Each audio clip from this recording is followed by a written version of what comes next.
வணக்கம். நம்ம சேனலுக்கு தொடர்ந்து ஆதரவளித்துக் கொண்டிருக்கும் நல்ல உள்ளங்களுக்கு நன்றி. எங்களால் முடிஞ்ச அளவுக்கு அண்மை தகவலை கொடுத்துட்ருக்கோம். சப்ஸ்கிரைப் பண்ணி பார்த்து எங்களுக்கு கொஞ்சம் ஊக்கம் கொடுங்க. இப்போ நம்ம பார்க்க போகிறது 6வது நாளாக விவசாயிகள் போராட்டம். இன்றைக்கி எல்லா செய்தி சேனல்களையும் பெரும்பாலும் விவசாயிகள் போராட்டம், எல்லைகள் மூடப்படுகிறது. இன்னும் குறிப்பாக சொன்னால் இன்றைக்கி அந்த பஞ்சாயத்து கூடுது, விவசாயிகள் பஞ்சாயத்து இன்றைக்கி கூடுது. நேற்று ஹரியானா டிஜிபி கடுமையான நடவடிக்கை எடுக்கப்படும் அப்படின்னு சொல்லியிருக்காரு. நேற்று ஹரியானாவில் 12 சுங்கச்சாவடிகளில் 12 டிஸ்ட்ரிக்டில் இருக்கக்கூடிய சுங்கச்சாவடிகளில் விவசாயிகள் போராட்டத்தால் 21ஆம் தேதி வரைக்கும் இணைய சேவை துண்டிக்கப்பட்டுள்ளது. பஞ்சாபில் அங்கே இருக்கக்கூடிய முதலமைச்சர் ஒருவேளை சீலை திறந்து விட்டுட்டாருன்னா சிக்கலாக போயிடும். ஏன்னா அங்கே ஆம் ஆத்மி அரசு இருக்குது. இது ஒரு பெரிய சிக்கல் இருக்குது. டெல்லியில் இருக்க முதல்வர் அரவிந்த் கெஜ்ரிவாலும் மைதானத்தை கொடுக்க முடியாதுன்னு சொல்லிட்டார். பதற்றம் இன்னும் அதிகமாகுது. திடீர் திருப்பமாக ஊபியில் இருக்கக்கூடிய விவசாயிகளும் வாங்க அப்படின்னு சொல்லி அந்த 50 விவசாய சங்கங்கள் அவங்களும் இன்றைக்கி பேச்சுவார்த்தைக்கு வரப்போகிறதா ஒரு தகவல். அதை தடுப்பதற்கு நிறையா வேலைகள்லாம் யோகி ஆதித்யநாத் பார்த்துட்ருக்காரு. இப்படிப்பட்ட சூழ்நிலையில் இன்னைக்கு நாடாளுமன்றத்தை கூட்ட வேண்டும், சிறப்பு நாடாளுமன்ற கூட்டத்தொடரை கூட்டி இந்த விஷயத்துக்கு முடிவெடுக்கணும் அப்படின்னு புதிய டிமாண்ட் வச்சதுனால மேலும் சர்ச்சை. இப்படிப்பட்ட சூழ்நிலையில் பிஜேபி இதை எப்படி அணுகப் போகுது, பிஜேபிக்கு வந்த ரிப்போர்ட் என்ன, காங்கிரஸ் இதை எப்படி கையாளப் போகுது, இன்றைக்கி இருக்கக்கூடிய நிலைமையில் இந்தியா முழுக்க இருக்கக்கூடிய ஒட்டுமொத்த மக்களின் கவனத்தை ஈர்க்கக்கூடிய இந்த விவசாயிகள் பிரச்சனை, அதையும் தாண்டி டெல்லியில் இன்றைக்கி உயர்ந்த காய்கறிகளின் விலை. நீங்கள் விவசாயிகள் போராட்டம் அப்படி இப்படின்னு கூட அப்படியே பண்ணிகிட்ருக்கலாம். திடீர்னு கேரட்லாம் 4 பங்கு விலை, இப்படி எல்லா காய்கறிகளும் விலை உயர்வு. இந்த விலை உயர்வினால் அங்கே இருக்கக்கூடிய மக்கள் பாதிக்கப்படுறாங்கிறதெல்லாம் தாண்டி நுட்பமான விஷயம் என்னென்னா, டெல்லியில் இருக்கக்கூடிய மக்களில் பெரும்பாலானவர்கள் ஹரியானா, உத்தரப்பிரதேசம், ஜார்க்கண்ட் இந்த இடத்துலேருந்து வந்தவங்க. அந்த ஏரியா மக்கள் தினக்கூலிகளாக வேலை பார்க்குறாங்க. அந்த தினக்கூலிகள்கிட்ட இந்த உடைய காய்கறி ஏற்றம் அப்படிங்கிறது இப்போ அவங்க சொல்லுவாங்கள்ல, இந்த மாதிரி ஒரு மக்கள்கிட்ட சாதாரணமாக நீங்கள் விவசாயிகள் போராட்டம் அப்படின்னா கடந்து போயிடலாம். உங்களையே பாதிக்கும் போது காய்கறி விலை ஏறும்போது, இன்றைக்கி பூண்டு விலை ஏறி போச்சு, அதுக்கு சிசிடிவி கேமராலாம் வச்சு கண்காணிக்கப்படும் அப்படிங்கும்போது அந்த கவனம் எல்லாத்தையும் தீருது. ஞாபகம் இருக்கும், வெங்காயத்தினால் ஒரு ஆட்சி பறிபோனதெல்லாம் நம்ம பார்த்துருக்கோம். அப்படிப்பட்ட சூழ்நிலையில் இன்றைக்கி இந்த சாப்பிட்ற பொருட்களுடைய விலை உயர்வு அப்படிங்கிறது உங்களுக்கு ஹோட்டலை பாதிக்கும், நிறையா பாதிக்கும். இன்னொன்று உள்ள அவங்க ஜாம்பாய் நிற்கிறதுனால நிறையா வண்டிகள் பாதிக்கப்படுது. இன்றைக்கி நைட்டு முடிவு, இன்றைக்கி மறுபடியும் 4வது கட்ட பேச்சுவார்த்தை. இது முடிவில்லைன்னா உள்ளே போக தயாராகிட்டாங்க. பிஜேபிக்கு என்ன சிக்கல், ஏன் இதை முடிச்சு வைக்க அவங்க ட்ரை பண்ண மாட்டாங்க? அவங்களுக்கும் தெரியும் வாக்கு போகுதுன்னு. இப்படிப்பட்ட விஷயத்தை தான் முழுக்க இந்த வீடியோவில் பார்க்க போகிறோம். முதல் விஷயம், இந்த மாதிரி அண்மை தகவலை தந்துட்டுருக்கோம். சப்ஸ்கிரைப் பண்ணி பார்த்து எங்களுக்கு ஊக்கம் கொடுங்க. இன்னும் குறிப்பிட்டு சொல்லணும்னா, இன்றைக்கி ஹரியானா அப்படிங்கிறது பிஜேபி போன இந்த கருத்து கணிப்புலாம் பார்த்திங்கன்னா மொத்தமாக அப்படியே ஜெயிக்கக்கூடிய ஒரு மாநிலமாக இருக்குது. ஹரியானாவில் ஏற்கனவே உங்களுக்கு தெரியும், நூல் மாவட்டத்தில் பெரிய பிரச்சனையாகி இன்டர்நெட் சேவையெல்லாம் துண்டிக்கப்பட்டது. இப்படி ஒரு பதட்டமான மாநிலமாக இருக்கக்கூடிய, அதுவும் மொத்தமாக அப்படியே பிஜேபி ஜெயிக்கக்கூடிய ஒரு மாநிலமாக இருக்கக்கூடிய ஹரியானாவில் நேற்று மட்டும் அம்பாலா, குருச்சேத்ரா, கைதால், ஜிந்து, ஹிசூர், ஃபாத்திமாபாத், அப்புறம் சிர்சா இந்த மாவட்டங்களில் கூடிய விவசாயிகள் கூட்டம். இப்போ நம்ம படித்த எல்லா மாவட்டமும் இப்போ நடந்த கருத்து கணிப்பு பிரகாரம் பார்த்திங்கன்னா பிஜேபி பெருமளவில் ஜெயிக்கக்கூடிய தொகுதி. ஒட்டுமொத்தமாக இன்றைக்கி விவசாயிகள் பாதிப்பு அப்படிங்கும்போது அது கண்டிப்பாக அங்கே எதிர்க்கட்சியாக இருக்கக்கூடிய காங்கிரஸுக்கு தெரியும். இயற்கையிலேயே அவங்க அதை மெட்டீரியலாக தான் பார்ப்பாங்க. ஏன்னா அங்கே இருக்கக்கூடிய காங்கிரஸ் லீடர் சொல்லிட்டார், நாங்கள் ஆதரவு கொடுப்போம். அதையும் தாண்டி இப்போ ஹரியானாவில் ஒரு வீடியோ ஓடிட்டுருக்கு. இப்போ இந்த இன்டர்நெட்டை கட் பண்ணதில் மெயின் ரீசன் அந்த வீடியோங்கிறாங்க. விவசாயிகளுடன் ராகுல் காந்தி அங்கே இருக்கக்கூடிய விவசாயிகளுடன் அந்த பணியாற்றுறது பெரிய லெவலில் ட்ரெண்ட் ஆச்சு. அதற்கப்புறம் அந்த ஹரியானாவில் இருக்கக்கூடிய விவசாய பெண்கள் ராகுல் காந்தி வீட்டுக்கு போய் சோனியா காந்தி, ராகுல் காந்தி, பிரியங்கா காந்தி அந்த வீடியோ இந்த இன்டர்நெட்டுக்கு ஒரு 8 மாவட்டம் 10 மாவட்டத்தில் 21ஆம் தேதி வரைக்கும் அது இல்லை. அப்படி இருந்தாலும் அந்த வாட்ஸ்அப் மூலிமா ஏற்கனவே பிரித்து நிறைய பேர் டவுன்லோட்லாம் பண்ணி வச்சிட்டாங்களாம்.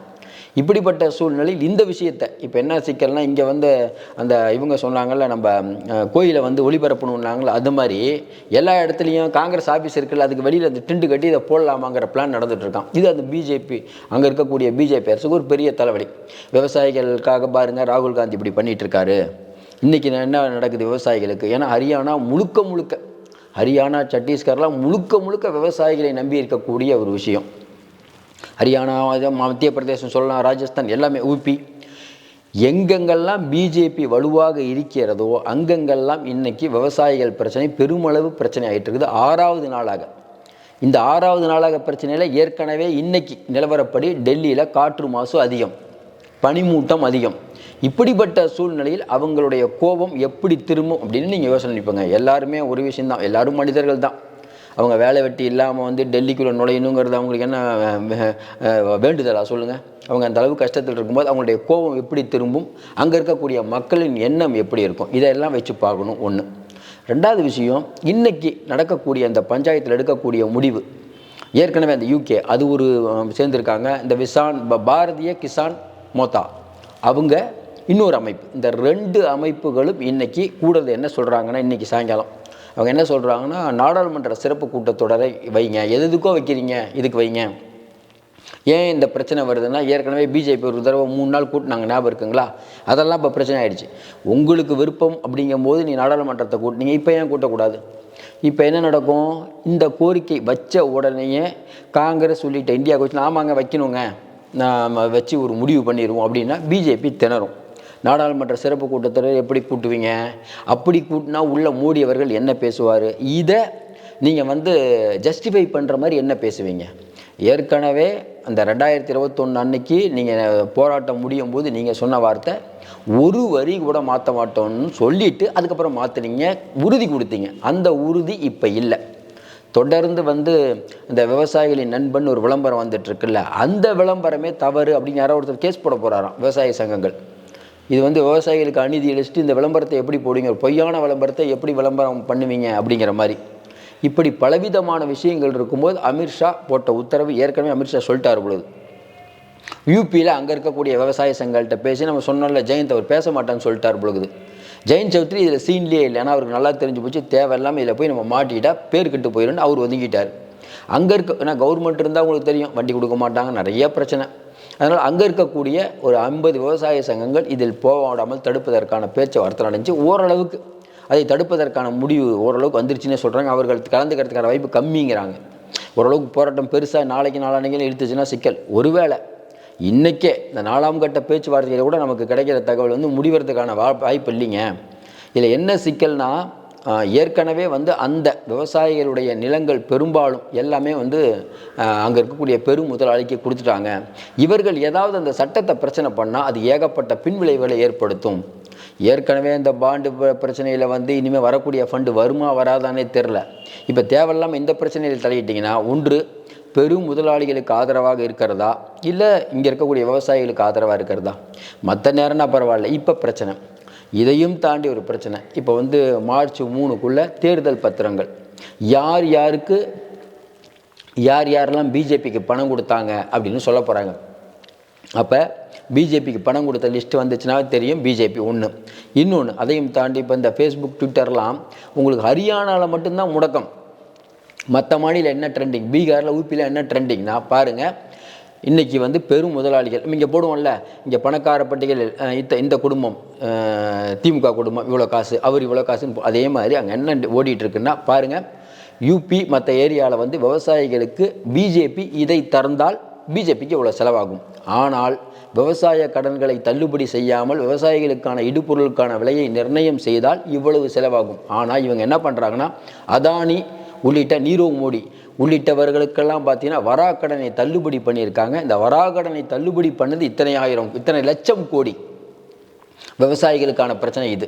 இதில் இன்னொரு பக்கம் போய் இப்போ காங்கிரஸ் சும்மா இருக்க மாட்டாங்களா, காங்கிரஸ் அகிலேஷ் இவங்கெல்லாம் சேர்ந்து ஒரு பேம்ப்ளெட் ஒன்று வெளியிட போகிறாங்க. அதில் 10 ஆண்டுகளாக மன்மோகன் சிங் ஆட்சியில் விவசாயிகளுக்கு என்ன கொடுத்தா, விவசாயிகள் இறப்பு எப்படி இருந்தது, இப்போது 10 ஆண்டுகளில் விவசாயிகள் எவ்வளவு பேர் இறந்தார்கள், விவசாயிகளுக்கு எவ்வளவு கொடுக்கப்பட்டது, விவசாயிகளுக்கு அந்த பென்ஷன் கொடுக்குறேன்னு சொல்லிட்டு இதுவரைக்கும் கொடுக்கவே இல்லையே, அவர்களின் அடிப்படை உரிமையான அந்த பென்ஷனை கூட ஏன் மறுக்கிறார்கள்? இன்னும் குறிப்பாக எல்லாரும் சொல்கிற மாதிரி விவசாயிகளுக்கு கம்மி ஏக்கரில் இடம் இருந்தால் அவர்களுக்கு கொஞ்சம் அதிக தொகை கொடுக்கணும் அப்படின்னு ரூல்ஸு. அதை பிஜேபி மாற்றுது. அதிக இடம் இருந்தாலும் பரவாயில்ல அப்படின்னு, ஏன்னா பெரிய முதலாளிகள் உள்ளே வரணுங்கிறதுக்காக அந்த விஷயத்தை தளர்த்துறீங்க. இப்படி எல்லா விஷயங்களும் காங்கிரஸ் முன்னெடுக்கும் போது மதவாதம் அப்படிங்கிறது ஒரு பக்கம், இந்த மாதிரி விவசாயிகள் சம்பந்தப்பட்ட பிரச்சனை, தலித்துகள் பாதிக்கப்பட்ட பிரச்சனை, சிறுபான்மையினர் பாதிக்கப்பட்ட பிரச்சனை, அப்புறம் பார்த்தீங்கன்னா இவங்க வந்து நீதித்துறையை கையகப்படுத்துகிற பிரச்சனை, தேர்தல் கமிஷன், நீதித்துறை, தேர்தல் கமிஷன், அதுக்கப்புறம் பார்த்திங்கன்னா பாண்டு, இதெல்லாம் ஓரளவுக்கு படித்தவர்கள் ஓட்டு போடுறவங்க மத்தியில் பாதிப்பு. விவசாயிகள் பிரச்சனை, விவசாயிகள் மத்தியில் பாதிப்பு. விவசாயிகள் பிரச்சனையினால் அங்கே இருக்கக்கூடிய விலை உயர்வு, குறிப்பிட்டு ஏன் இந்த விலை உயர்வுன்னு சொல்கிறோம்னா, இப்போ தமிழ்நாட்டில் விலை உயர்வுனா தமிழ்நாட்டில் மட்டும் பாதிக்கும். டெல்லியில் விலை உயர்வுனா உலகத்தில் இருக்கக்கூடிய பெரும்பாலான நாட்டில் வளரக்கூடிய பத்திரிகைலாம் இதுதான் ஹெட்டிங்கே இருக்கும். டெல்லியில் விலை உயர்ந்தது. ஏன் எல்லோரும் டெல்லிக்கு போய் போராட்டம் பண்ணுறோம்னு ஏன் சொல்கிறாங்க? இதில் இன்னொரு விஷயம் என்ன சொன்னால், தேவையில்லாமல் கெஜ்ரிவாலுக்கு நேற்று 3வது தடவையாக நீங்கள் 6வது தடவையாக சம்மன் அனுப்பிட்டீங்க. கெஜ்ரிவாலை இப்போ அரெஸ்ட் பண்ணுறதுக்கு போலீஸ் போகுமா, இல்லை விவசாயிகள் போராட்டத்தை தடுக்கிறதுக்கு போகுமா? ஏற்கனவே அவர் வந்து கெஜ்ரிவால் வந்து அவருக்கு பிரச்சனை ஏற்படுத்திட்டு இருக்கும்போது நீங்கள் என்ன பண்ணுறீங்க, அவர் அம்பாலா அந்த மைதானத்தை தரமா இன்று வரைக்கும் தரலையாம். நேற்றும் கேட்டிருக்காங்க அந்த மைதானத்தை கொடுங்க, ஏன்னா இப்போ நாளைக்கு உள்ளே வந்துடுவோன்னு சொல்லிட்டாங்க. இதில் வந்து நீங்கள் பார்த்தீங்கன்னா அந்த வேலிகள் மட்டும் இல்லாமல் தடுப்பே போடுறாங்க. அந்த தடுப்பை உடைச்சிட்டு அவங்க வந்துட்டாங்கன்னா, உள்ளே வந்தாங்கன்னா அவங்கள எங்கே தங்க வைப்பீங்க? தங்க வைக்கிறதுக்கு ஸ்டேட் கவர்மெண்ட் இடம் தர மாட்டேங்குது. என்ன பண்ணுவீங்க? ஏற்கனவே டிஜிபி நேற்று போய் ஹரியானா டிஜிபி சொல்கிறாரு, இந்த சிந்தவாரா அங்கே இருக்கக்கூடிய இடத்துல, மத்திய பிரதேசம் சிந்தவாரா, அங்கேயும் வந்து கமல்நாத் தொகுதி தான். அவருடைய இடத்துலையும் பார்த்தீங்கன்னா அங்கே ஒரு பெரிய மக்கள்லாம் உட்காந்துருக்காங்க, விவசாயிகள். நீங்கள் அந்த விஷுவல்லாம் பார்த்தீங்கன்னா கழுகு பார்வையில் டிராக்டர், எவ்வளவு டிராக்டர் வந்து டெல்லியோட எல்லையில் இருக்குது. இதில் நேற்று போய் ஹரியானா டிஜிபி போய் அங்கே இருக்கக்கூடிய விவசாயிகள்கிட்ட வந்து இதை மாதிரிலாம் பண்ணிங்கன்னா ரொம்ப 144 போடுவோன்னு சொல்லி அதெல்லாம் பார்த்துக்கலான்னு அவங்க அது பெரிய பிரச்சனையாக போயிட்டு இருக்குது. இப்படிப்பட்ட சூழ்நிலையில் நாடாளுமன்றத்தை கூட்டுவதற்கான வாய்ப்பு மிக மிக குறைவு. பிஜேபி அந்த மாதிரி ஒரு விஷயத்தை எடுக்காது. ஏன்னா பிஜேபி என்ன நினைக்கிறாங்கன்னா, நான் முடிச்சதுக்கு 3 கால் நினைக்கிறாங்க. அவங்களுக்கு என்ன சிக்கல் வருதுன்னா, வரக்கூடிய நாடாளுமன்ற தேர்தல் இது பாதிக்கும், இதற்கு நம்ம எப்படி ஆல்டர்னேட்டிவ் பண்ணலாம்? அப்போ என்ன சொல்லுவாங்க, இன்றைக்கி இல்லைங்க உங்களுக்கான கோரிக்கையெல்லாம் நிறைவேற்றி தரோம், எங்களுக்கு டைம் கொடுங்கம்பாங்க. அந்த டைமை விவசாயிகள் இந்த தடவை கொடுக்க மாட்டாங்க அப்படிங்கிறது தான் தகவல். ஒருவேளை இவங்க வந்து எலெக்ஷன் முடிஞ்சோன்னா பண்ணுறாங்கன்னா, எலெக்ஷன் முடிஞ்சோன்னா பண்ண மாட்டாங்க. எப்போ காரியம் எப்போ வந்து அவர்கள் வந்து ஒத்து வருவாங்களோ அப்போ தான் நம்ம வந்து கரெக்டாக அந்த நேரத்தில் வந்து, ஏன்னா சில நேரத்தில் பண்ணால் தான் சில பேர் ஒத்து வருவாங்க, இது சரியான நேரம் அப்படின்னு விவசாயிகள் நினைக்கிறது தப்பு ஒன்றும் இல்லையா? இல்லை காங்கிரஸும் அவங்களும் மெட்டீரியல் ஆக்குவாங்கல்ல, அவங்களும் பண்ணுவாங்கல்ல. அதான் கேள்விப்பட்ட மாதிரி இந்த 6வது நாள் இன்னைக்கு ஒரு வேளை பேச்சுவார்த்தை சரியில்லாமல் முடியலைன்னா நாளைக்கு அவங்க டெல்லிக்கு போவாங்க.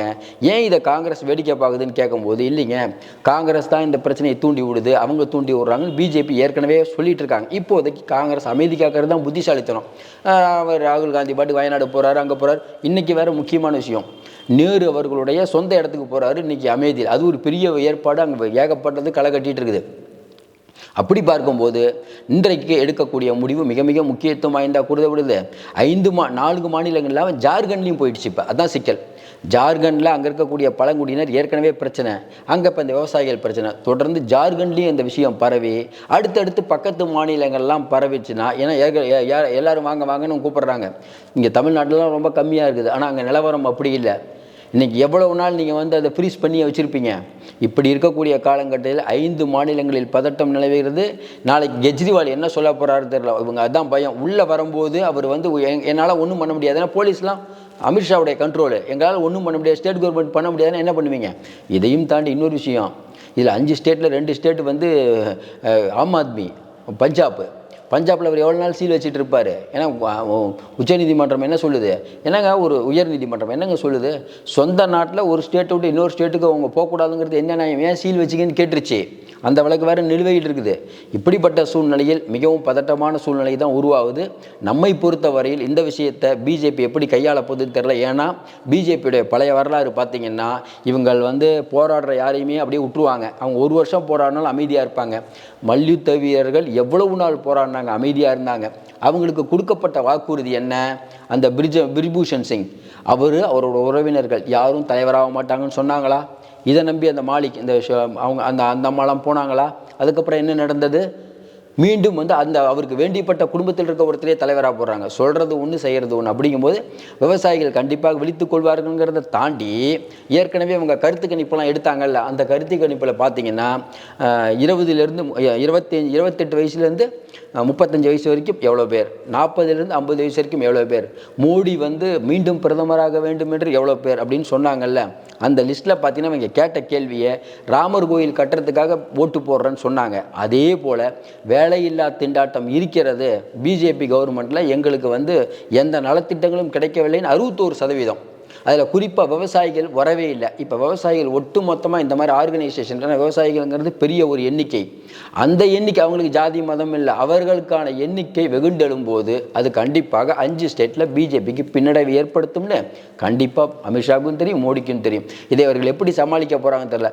ஒரு பக்கம் விவசாயிகளுக்கு நீங்கள் கொடுத்தீங்கன்னா அதானி பாதிக்கப்படுவார், வர ஃபண்டு பாதிக்கப்படும். ஏன்னா அதானினா இவங்க தானே. விவசாயிகளுக்கு கோரிக்கை நிறைவேற்றலைனாலும் பிரச்சனை, நிறைவேற்றினாலும் பிரச்சனை. அப்போ என்ன பண்ணுவாங்க? ஒரே ஒரு விஷயம்தான். யூபியில் பண்ணுறாங்கல்ல 50 விவசாய சங்கங்கள் அமைக்கிவாசின்னு சொல்லி யூபி கவர்மெண்ட் இப்போ பேசும் அங்கே இருக்கக்கூடிய விவசாய சங்கங்கள்கிட்ட, நம்ம இந்த விவசாய சங்கங்களை உடைக்கிறது, இந்த வேலையில் ஈடுபடுத்தும். இது பண்ணக்கூடாதுங்கிறதுனால தான் இப்போ இன்றைக்கி இந்த விவசாய பஞ்சாயத்து வைக்கக்கூடிய காரணமே எல்லோரும் சேர்ந்து ஒரு முடிவெடுப்போம் அப்படின்னு சொல்கிறாங்க. இன்று எடுக்கக்கூடிய முடிவு கண்டிப்பாக பிஜேபிக்கு ஒரு பெரிய அதிர்ச்சியாக இருக்குங்கிறாங்க. பொறுத்திருந்து பார்ப்போம். மீண்டும் சந்திப்போம். நன்றி, வணக்கம்.